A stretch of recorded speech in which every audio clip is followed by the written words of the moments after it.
My name is Patricia, and today I'm all on my own for a change, bringing you a podcast on a topic I find really interesting.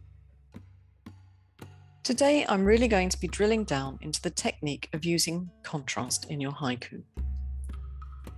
For me, when I get into one of those dry periods, I always go back to the basics and start from scratch.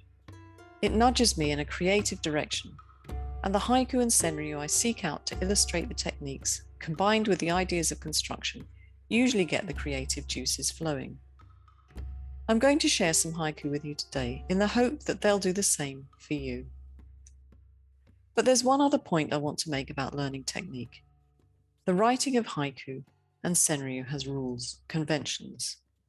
As beginners, we often break them because we don't know any better, because we've been writing different types of poetry which have different sets of rules, and we mistakenly apply them to our short form writing.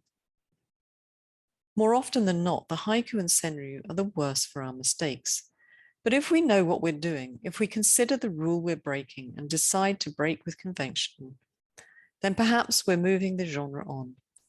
Perhaps we're helping to evolve the style, and everything evolves, doesn't it? If you haven't already listened to my chat with Michael Dudley on Poetry P readings, do have a listen or watch it on YouTube because we discuss just this point. Will you agree with Michael, I wonder? When I was putting this podcast together, I found a little something written in a short essay by Carla Ramesh. Details, you know where.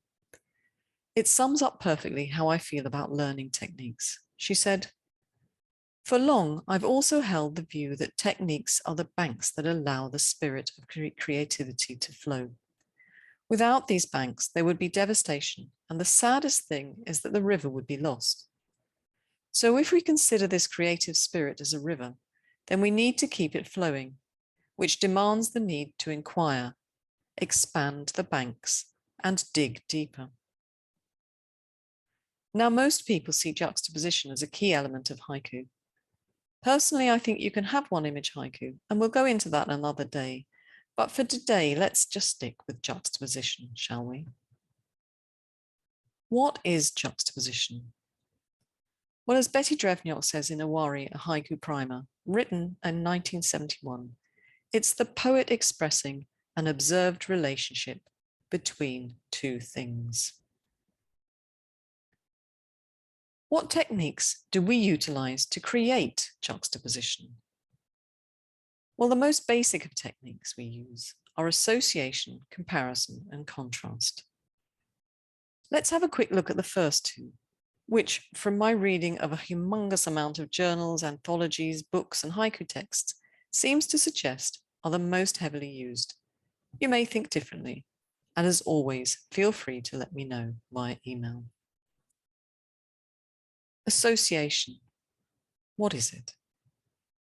Well, with this technique, by putting two dissimilar images together, you can create a sense of oneness. Let's have an example. Gita chanting, birds become the ellipsis. Gita chanting, birds become the ellipsis. Carla Ramesh, the Akita International Haiku Award, September 2014, honorable mention. If you'd like to find out what Gita chanting is, there are many examples on YouTube. But even if you don't know what it is exactly, you can still feel the essence of how the birds and the chanting come together to form one, can't you? Comparison. Now, by using this technique, you suggest how two different things are similar. Spring sunlight, the two brief pause of a comma. Spring sunlight, the two brief pause of a comma. Kristin Lindquist, Tandem 1.1. In comparing the two different images, spring sunlight and the short pause you get with a comma, Kristin has successfully given us that aha moment. Of course, it depends where you live. You may not have a spring to enjoy, but certainly I can understand as my home is often shrouded in lake mist. The frustration of that brief glimpse of sunlight. Oh, Kristin, I totally get it. This comparison does the job very nicely. Sometimes when juxtaposing, you can separate the images too much. We have to be very careful about that. When you do this, it's hard to decipher the relationship between the fragment and the phrase, and so your reader doesn't get the meaning of the poem. But Kristen, for me, has got that distance just right here. Enough space to make me think and nod my head in recognition. And now we come to the meat of the workshop. At least I hope it will be. Contrast. How will I define it for you? Well, contrast is the putting together of images that are opposites of one another to create a little excitement or moment for your reader. Let's have a look at a few examples and see if I can get your creative juices flowing. Someone's last first cicada. Someone's last first cicada. Marsh Muirhead, 2008, Haiku 21. Here we have the juxtaposition of first and last to good effect. Linguistically, the poet has played with our perception a little. Can you see? We'd normally expect first to come before last, but it doesn't here. So we're already on the alert for something a little different, aren't we? And we are rewarded with that lovely aha moment. Of course, if you hear the cicada for the first time, it's the last time it will ever be novel to you. Windchime. Maybe one day you'll grow up to be a temple bell. Windchime. Maybe one day you'll grow up to be a temple bell. Stamford M. Forrester. Smiling Anyway, Selected Haiku and Senryu, 2018. Stamford here uses the idea of small and large to create his verse. Has he anthropomorphized the bells? Well, as you know from some of the submissions you send me, I'm not the biggest fan of anthropomorphizing. But remember what I said at the beginning. Sometimes breaking the rules work. The fragment and phrase are clear and understandable in and of themselves. The depth for me is in the metaphor.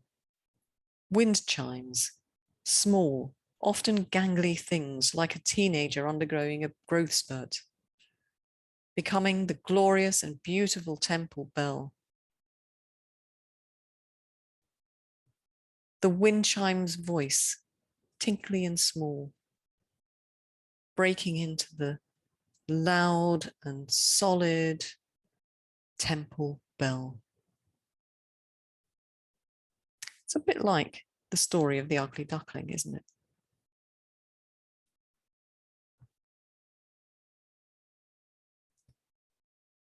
September sunrise. Marine leaving for the Persian Gulf looks back at his wife. September sunrise. Marine leaving for the Persian Gulf looks back at his wife. Leonard D. Moore, Desert Storm, 1993. Now this one by Leonard D. Moore uses opposites sublimely. I hope you'll agree. On the surface of the verse, you have the idea of beginnings and ends. A sunrise, the day is beginning, and the marine is leaving. But look, he deceives us. The use of the opposites serves to highlight that, in fact, they are two beginnings. The beginning of the day and the beginning of the marine service in a war zone. Or is it? By using the September sunrise, an idea of autumn slips into our heads, often a melancholy time of the year, as it drifts towards its end. And we are perhaps driven to think about the end of life. It's a time of reflection, isn't it? So could Moore also be talking about the beginnings of ends? Ooh, successful haiku give you so much to think about, don't they? Rose-filled afternoon, a couple of prairie boys drowning a gopher. Rose-filled afternoon, a couple of prairie boys drowning a gopher. C.M. Buckaway, Betty Drevniok, Awari Haiku Primer. Buckaway has used a pleasant image harshly juxtaposed with an abhorrent one in this. You may not be able to call to mind the smell of a prairie rose. I know I can't. But I bet we can all breathe in and recall how wonderful a rose smells. And whilst these prairie boys probably thought nothing of drowning the gopher, it was a part of their existence. But as readers, possibly more so than when this was written, we may find this image of the boys loathsome. By using these contrary images, don't you think Buckaway has highlighted both senses, the beauty of the scent of the rose and the repulsiveness of the boys drowning the gopher? This morning, just as I am thinking spring, another snowfall. This morning, just as I am thinking spring, another snowfall. Margaret Saunders, Betty Drevniok, A Warrior Haiku Primer. Remember what I said earlier. Sometimes in the interests of the poem, you deem it necessary to break the rules. So let's get that one out of the way first. Yes, there are two kigo in this. Two seasons are indicated, spring and winter, which of course many frown upon. They're not maybe technically opposites, but if you think of them in terms of the beginning of life and the end of life, spring and winter, I thought it worked. But let's go back to the kigo for a second. In this instance, I believe two things mitigate their use. The stress for me is on spring. Margaret is indicating that the haiku is a spring haiku. And the use of snow when you would more likely expect plum blossoms or some other spring-like image highlights the frustration that Margaret feels when she sees the snow. And you know, I was watching the weather forecast here in Switzerland. I think it was at the end of May, beginning of June. We were having a cold snap and snow was forecast on mid to high ground. My reaction was definitely that of Margaret's. But then, if you're a regular listener, you'll know how I feel about snow. Jacaranda flowers, the twin tracks of a car. Jacaranda flowers, the twin tracks of a car. Paul W. McNeill, The Heron's Nest, 2.5. Now here we're looking at the juxtaposition of the natural and the man-made. Let me tell you what Ferris Gilly said about this haiku in her essay, The Power of Juxtaposition. When I see these images in juxtaposition, I become newly aware that products of human existence are often present in the very midst of nature, and the reverse is true as well. Nature can be found sprouting from asphalt cracks, forming a coral reef over a sunken ship, or nesting on window ledges among skyscrapers of concrete and steel. And how many times have you walked past a weed growing in the cracks of a concrete jungle and remarked upon the beauty of it? Doesn't this poem not only highlight that beauty, but also make you sad that man, in the form of these cars, damages nature? Could this be a metaphor for our times? What emotions do you feel when you read this? Harvest moon. Migrant kids eat the bread tossed to the crows. Harvest moon. Migrant kids eat the bread tossed to the crows. John Wisdom, The Heron's Nest, 2:11. On the face of it, John Wisdom is contrasting abundance with scarcity. The use of harvest moon brings the idea of filling our pantries and shelves with a plentiful supply of food after the harvest. And the image he's juxtaposed with this speaks of hunger, of a lack of food. Again, putting the two images together reinforces both of them, but the unfairness, the monstrosity of the phrase is exacerbated, don't you think? One of the joys of a good haiku is the space it gives you as a reader to interpret, isn't it? Most often, we create this space by the cut between the fragment and the phrase. Shall we call it thinking time? And if we delve deeper into this poem, what does it say to you? The best case, the children are the children of migrant workers brought in to be part of the harvesting team, and, bored, they're playing games and eating the bread tossed for the birds. The worst case, John is talking of the divides we find in our world today, the haves and have-nots, countries and societies which do not suffer hunger and starvation, and others that do. And so we come to the end of our examples. Let's think about what I'll be looking for when it comes to submissions. Of course, you should always go and check the general guidelines on the submission page of Poetry P, because if the poem doesn't meet the criteria, well, you know what's going to happen. But I'm looking for pieces that display juxtaposition. More precisely for this submission period, you should use opposites, contrasts in your juxtaposition. And now what I say next applies to all juxtaposition, contrast or otherwise. But I'd really like you to think about these next few ideas when you're composing, not just next time, but whenever you're juxtaposing. I think they'll help you create stronger short form poetry and, of course, increase your chances of publication, and not just with Poetry P. So the fragment and phrase of your juxtaposition should add weight to one another, as we've seen with the haiku I've talked about today. They should be clearly understandable in and of themselves. Let's not do abstract thoughts. They should have an effect or meaning beyond the surface reading of your piece. Help your reader to dig deep, give them something to work with. And they should have space between them that allows your reader to use their imagination and find the truth of what the poem means to them. But be careful. Don't put so much space that the meaning is lost. So that's it. When I was putting this little presentation together, it inspired me to fill a few pages of my haiku notebook with haiku, senryu, and ideas for poems. I really hope it does the same for you. Now, I have a little addendum to the podcast.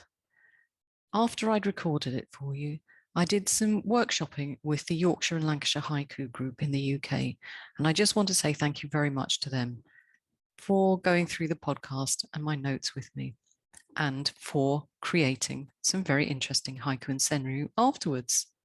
Thank you very much. And I thought it would be interesting for you to know, and perhaps give you a little bit more inspiration, what sort of contrasts they came up with in their haiku. So here's a little list for you, and of course it'll be attached to the show notes. They talked of age, old and young, speed, fast and slow, paused and moving, temperature, hot and cold, sound, quiet and noise, nature versus man-made things, smells, the pleasant versus the unpleasant, man-made smells versus natural smells, purity and impurity, just to give you a few ideas straight from the Yorks and Lancs Haiku group. So once again, thank you very much to them. Cheers, guys. Thank you for being with me today. Don't forget to head over to Poetry P and rifle through the many free resources which could be useful in improving your work. The show notes for this workshop can be found there too, and if you'd like to support us with a coffee or a donation, you'll find a way to do that on the website. We'd be most grateful. And if you'd like to hear poets read their work and tell us how they create their haiku and senryu, do go to our other podcast, Poetry P Readings, available also at YouTube as PTV Readings. They always have me reaching for my notebook. Do let me know what you think. So until we meet again, keep writing. Ciao.